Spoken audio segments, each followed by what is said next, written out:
Bueno, traders, bienvenidos a esta segunda clase donde vamos a seguir analizando diferentes conceptos que nos van a servir demasiado para poder ser todos unos traders profesionales.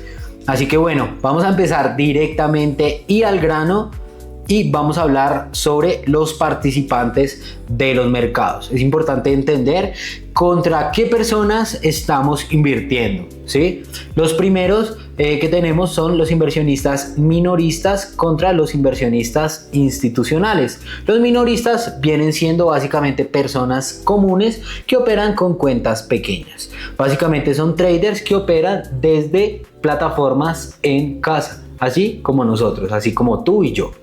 Los traders institucionales se conforman de fondos de pensiones, bancos, aseguradoras que mueven millones y millones de dólares al día y tienen acceso a información privilegiada y a algoritmos. ¿Sí? El 80% del volumen que se mueve dentro de Wall Street lo generan los institucionales. Solo los traders minoristas básicamente serían la sardina dentro de un mar de tiburones. Así que esto es importante recordarlo, que nosotros somos traders minoristas y lo que tenemos que hacer es seguir la corriente de esos institucionales que son los que realmente mueven el dinero.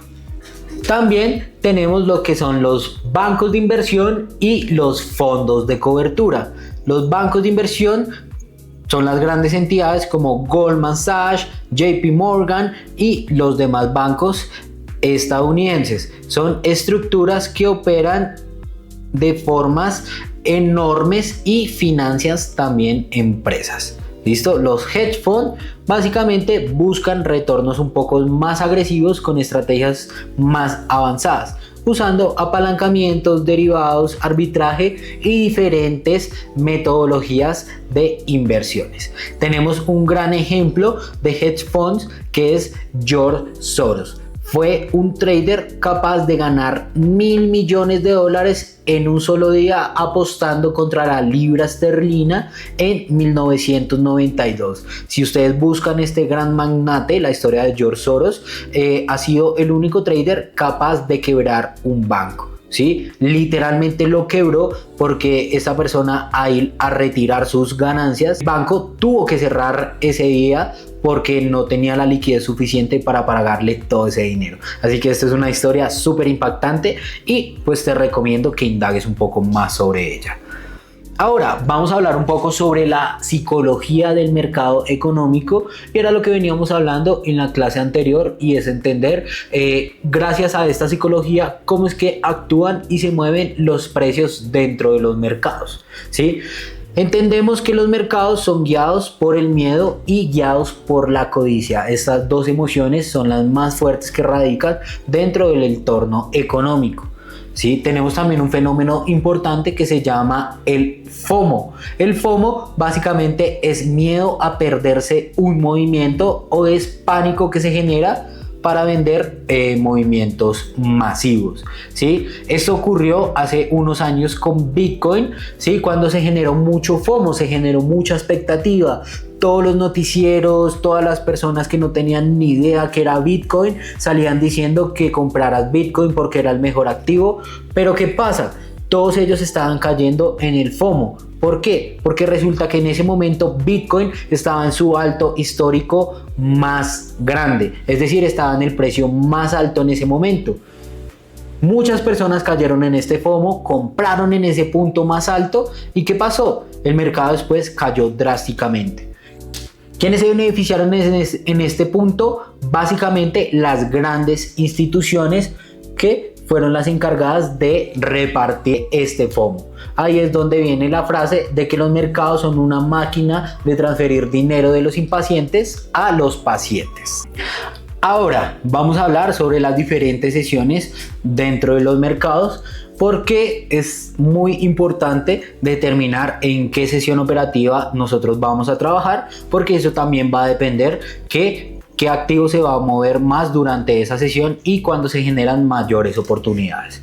¿Listo? La primera sesión que tenemos es la sesión asiática, que básicamente es la bolsa de Tokio y de Sydney, la cual tiene un horario de 7 p.m. a 4 a.m. hora Colombia. todos los horarios que se les voy a dar va a ser en hora Colombia. ¿Listo? Si lo estás viendo en otro país, pues simplemente haz la conversión hacia tu horario de donde estés ubicado. ¿Listo? Tenemos la segunda bolsa, la sesión europea, donde se mueve la bolsa de Londres y la bolsa de Frankfurt. ¿Listo? Estas bolsas se mueven de 2 de la mañana a 11 de la mañana, hora Colombia. ¿Listo? En la primera sesión asiática, ¿qué pasa? Tenemos menos volatilidad durante estos horarios. Domina principalmente lo que es el yen japonés y el dólar australiano, pero el resto de activos se mueve muy poco. Durante la sesión europea hay mayor liquidez, hay una liquidez mucho más alta, principalmente donde se mueve el euro, la libra esterlina y los índices europeos. Y la tercera gran bolsa que es la que nosotros operamos o en la que trabajamos es la sesión americana. Esta sesión se mueve de 8 de la mañana a 5 de la tarde. ¿Sí? Es la sesión donde se mueve la mayor liquidez, donde se mueve la mayor clase de activos y donde se dan las mayores noticias económicas que influyen en los movimientos de los precios. ¿Listo? Hay máxima volatilidad y aquí principalmente pues se mueve el dólar y los índices americanos. Ahora vamos a hablar un poco sobre qué son los índices bursátiles y cómo es que funcionan realmente. Un índice bursátil es un indicador que mide el rendimiento de un conjunto de acciones seleccionadas de un mercado. ¿Listo? Los índices nos dan una visión general de cómo va la economía o un sector en específico. Acá está el ejemplo claro de cómo se dividen los índices bursátiles. ¿Sí? Tenemos índices importantes como el Standard & Poor's 500, que mide las 500 empresas más grandes de Estados Unidos. Tenemos el Dow Jones o el US 30, que mide las 30 grandes de Estados Unidos. Y tenemos también el Nasdaq 100, que básicamente se compone de todo el sector tecnológico. ¿Sí?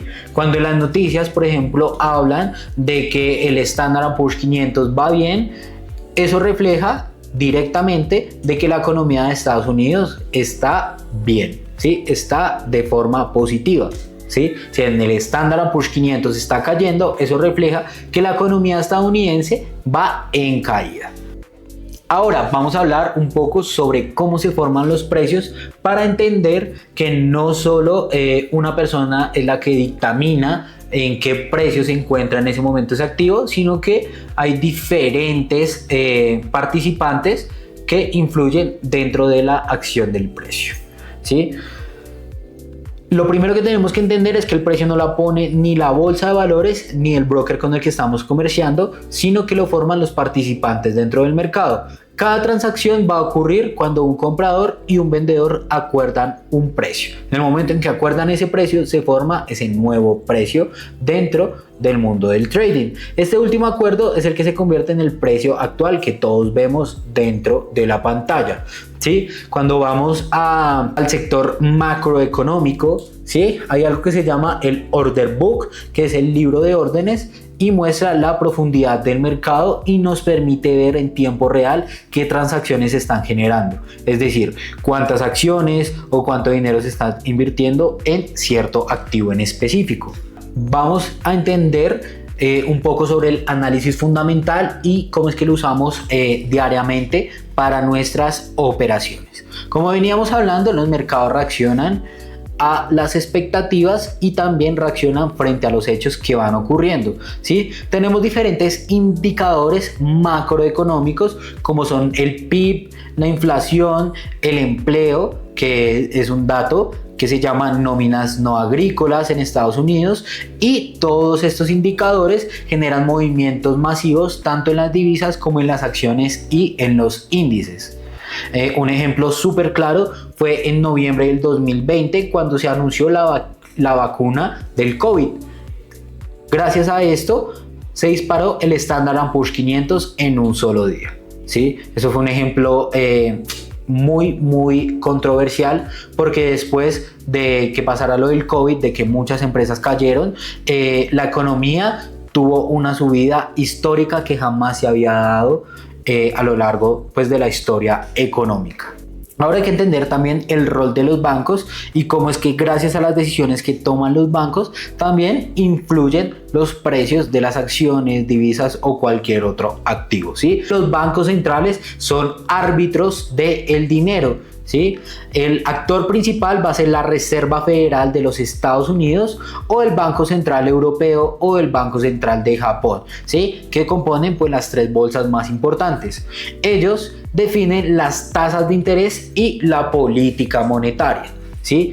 Tenemos dos puntos críticos que son las tasas bajas y las tasas altas. Cuando las tasas bajas de crédito son bajas, pues hay mayor interacción en la economía, ¿sí? Si tenemos un interés bajo, pues las personas van a querer pedir mayor crédito. Al pedir mayor crédito, pues va a haber mayor gasto y a mayor gasto, mayor flujo de economía. Pero por el contrario, cuando las tasas de crédito se ponen altas, menos personas van a querer adquirir el crédito, es por ende que va a haber menos flujo de economía porque menos personas van a querer adquirir un crédito a unas tasas altas. ¿Listo? Entonces, esto que refleja que básicamente haya un enfriamiento económico y caídas dentro de los mercados, ¿sí? Tenemos, por ejemplo, el presidente de la Reserva Federal, que es Jerome Powell. Y esta persona, en el momento en que dice un comunicado, en el que dice una nueva norma, pues solo por él hablar puede mover billones y billones de dólares en cuestión de segundos. ¿Listo? Estas son las plataformas que yo uso diariamente para ver todas las noticias económicas, para ver los indicadores y demás. Y son Forex Factory, FX Street e Investing. Cualquiera de esas tres las pueden utilizar con total confianza y son las que yo uso diariamente antes de hacer trading. Vamos a hablar un poco sobre los brokers, qué es y cómo funcionan. Un broker es el intermediario que conecta a los traders con los mercados financieros, ¿sí? Ellos actúan como unos intermediarios. Si no existiera un broker, pues nosotros como traders no tendríamos la capacidad de invertir en los mercados. Es gracias a los brokers que lo podemos hacer. Sin un broker, pues no podíamos comprar ningún clase de activo y ellos nos proporcionan plataformas de trading que ejecutan nuestras órdenes en tiempo real y nos dan acceso a datos reales, a precios reales. ¿Listo? Antes, si ustedes pueden ver películas sobre trading, sobre Wall Street, sobre el lobo de Wall Street, muchas películas que hablan sobre estos comercios, nos muestran cómo eran ese entonces los movimientos dentro de los mercados. Veíamos que antes era una sala enorme donde se reunía muchísima gente, todos con papeles alzaban la mano, gritaban que yo compro, yo vendo, ¿sí? Todo eso era el trading anteriormente. Hoy en día, gracias al internet, simplemente damos un clic, comprar o vender y estamos haciendo la misma actividad que se hacían hace muchos años, pero con la facilidad que es desde nuestra casa y con acceso a internet. ¿Listo? Ahora vamos a hablar sobre los tipos de brokers. Esto es muy importante y quiero que le presten mucha atención porque recuerden que el broker es donde nosotros depositamos nuestro dinero y tenemos que saber en qué broker podemos depositar y en qué broker es mejor no depositar dinero. ¿Listo? Los primeros brokers son denominados SN o STP. Estos brokers son los que sí vamos a usar, los que están aprobados, los que están regulados. Son brokers que están conectados directamente a bancos, fondos de inversión y otros traders institucionales. Ellos nos brindan total transparencia con su order book, que es el libro de órdenes donde podemos ver todas las transacciones en tiempo real. Nos ofrecen spread más bajos, ¿sí? Pero suelen cobrar una comisión y son muy usados por los traders profesionales. Aquí te dejo tres brokers que son muy buenos, muy recomendados y que yo uso, que son Pepperstone, IC Markets y Tickmill. Por acá tenemos ya los brokers que no debemos usar, que son los brokers market maker o creadores de mercado. ¿Qué pasa? Ellos ofrecen precios directamente a sus clientes, es decir, ellos no te dan la data real de ese activo, sino ellos crean sus propios precios. En muchos casos son la contraparte de tu operación, es decir, si tú estás comprando, ellos venden. ¿Por qué? Porque ellos básicamente crean el mercado. ¿Cuál es el riesgo? Que hay un posible conflicto de intereses, que si ellos ganan, pues tú vas a perder. Y si tú pierdes, ellos ganan. ¿Listo? Así que ellos básicamente no te van a mostrar el order book real, solo sus precios internos. La forma más fácil de detectarlo es porque ofrecen bonos, ofrecen promociones, ofrecen regalos que un broker regulado o un broker ECN muy pocas veces te va a ofrecer. ¿Listo? Y ya por último vamos a entender cómo es que realmente ganan dinero los brokers. ¿Listo?